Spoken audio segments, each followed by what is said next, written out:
Hello everyone, welcome to the session सी Lok learning point mission TET C TET super TET 2023 and कोई भी state level के teacher exam preparation के लिए available है video.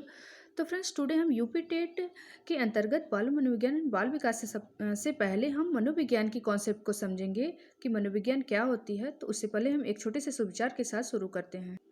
Always keep your eyes on that thing. Always keep your eyes on that thing you want to get, which you have lost. Which you have lost. अपनी नज़र हमेशा उस चीज़ पे रखो जिसे तुम पाना चाहते हो, उस पर नहीं जिसे तुम खो चुके हो। तो हमें अपनी असफलताओं को सोचकर निराशा के अलावा और कुछ होने वाला नहीं है। तो इसलिए हमें आगे अपने गोल की तरफ ध्यान देना चाहिए और हमें सफलता अवश्य मिलेगी। तो सेशन शुरू करते हैं। तो सबसे पहले इंट्रोडक्शन ऑफ साइकोलॉजी क्या है। तो प्री साइंटिफिक एज में साइकोलॉजी फिलॉसफी की एक ब्रांच हुआ करती थी। तो जब विलियम हुंट ने 1879 में साइकोलॉजी की पहली लैब बनाई तो जाके साइकोलॉजी को फिलॉसफी से एक अलग सब्जेक्ट की पहचान मिली।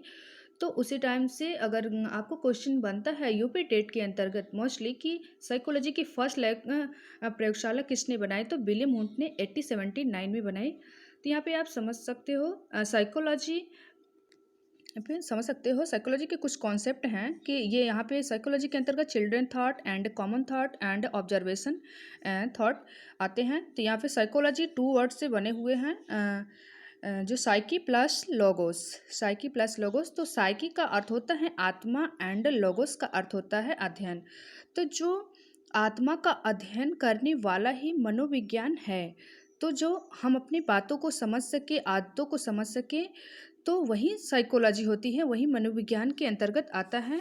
यहाँ पे डिफिनेशन आपको समझेंगे। मनोविज्ञान शब्द का प्रयोग सर्वप्रथम रुडोल्फ गोयकल को जाता है। जो मनोविज्ञान की जो वर्ड है तो उसका जो यूज है सर्वप्रथम रुडोल्फ गोयकल के नाम से जाना जाता है। जो मनोविज्ञान शब्द का प्रयोग सर्वप्रथम रुडोल्फ गोयकल को जाता है, उनकी मतलब सबसे पहले वही शब्द यूज किए थे। तो यहाँ पे किस शताब्दी में मनोविज्ञान को क्या क्या कहा गया है, तो यहाँ पे आप कॉन्सेप्ट को समझेंगे। 16वीं शताब्दी में आत्मा का विज्ञान माना गया मनोविज्ञान को, 18वीं शताब्दी में मन का विज्ञान माना गया एंड 19वीं शताब्दी में चेतना का विज्ञान माना गया और लास्ट में 20वीं शताब्दी जो मोस्ट क्वेश्चन बनता है यूपी टेट के अंतर्गत व्यवहार का विज्ञान माना गया और यही मान्य हुआ लास्ट में 20वीं शताब्दी में व्यवहार का विज्ञान। यहाँ पे कुछ डिफिनेशन दिए गए हैं तो टुडे हम डिफिनेशन कराएंगे और नेक्स्ट टॉपिक कराएंगे। तो यहाँ पे आप समझेंगे विलियम जेम्स ने दर्शन शास्त्र से मनोविज्ञान को मुक्त कराया एंड मनोविज्ञान की शाखा मनोविज्ञान की उत्पत्ति 1900 में मानी जाती है।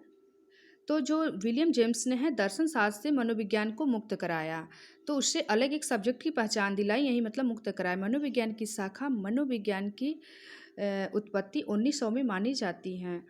प्रथम शैक्षिक मनोवैज्ञानिक थॉर्नडाइक को माना जाता है। अगर एजुकेशनल साइकोलॉजिस्ट के अंतर्गत देखेंगे तो ये थॉर्नडाइक को माना जाता है। ये यूपी टेट के अंतर्गत क्वेश्चन बन चुका है। नेक्स्ट, शिक्षा में मनोविज्ञान दृष्टिकोण का सूत्रपात रूसो ने किया। अगर मनोविज्ञान दृष्टिकोण की बात आती है तो रूसो ने किया। उन्होंने अपनी बुक ईमेल में लिखा है कि शिक्षा संस्कृत की शिक्ष धातु से बना है। तो किस धातु से, ये भी यूपी टेट में क्वेश्चन बना हुआ है कि किस धातु से बना हुआ है, तो शिक्ष धातु से बना हुआ है संस्कृत की। नेक्स्ट डिफिनेशन, स्किनर के अनुसार मनोविज्ञान व्यवहार व अनुभव का विकास है। तो स्किनर के अनुसार मनोविज्ञान व्यवहार व अनुभव का विकास है। और नेक्स्ट डिफिनेशन, क्रो के अनुसार मनोविज्ञान मानव व्यवहार और मानव संबंधों का अध्ययन है।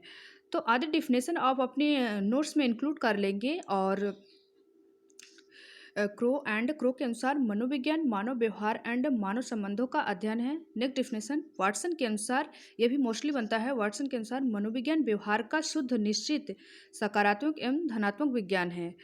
तो वाटसन के अनुसार मनोविज्ञान व्यवहार का शुद्ध निश्चित एंड सकारात्मक एवं धनात्मक विज्ञान है। नेक्स्ट डिफिनेशन, मन के अनुसार आधुनिक मनोविज्ञान का संबंध व्यवहार की वैज्ञानिक खोज है।